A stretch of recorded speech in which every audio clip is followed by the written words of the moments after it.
natin ilalagay yung mini PC. Dito natin ilalagay yung mini PC. Chess, baraha.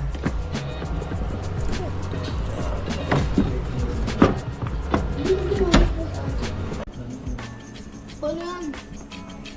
Uy, okay na rito. No, Ryzen 7, no, good for gaming. Kahit maliit lang tong CPU na to or tong computer na to, maganda naman yung performance, no. Yun na, bukas na yung ano. Be, bukas na. PSP yata. PlayStation. Sabi natin yung PlayStation.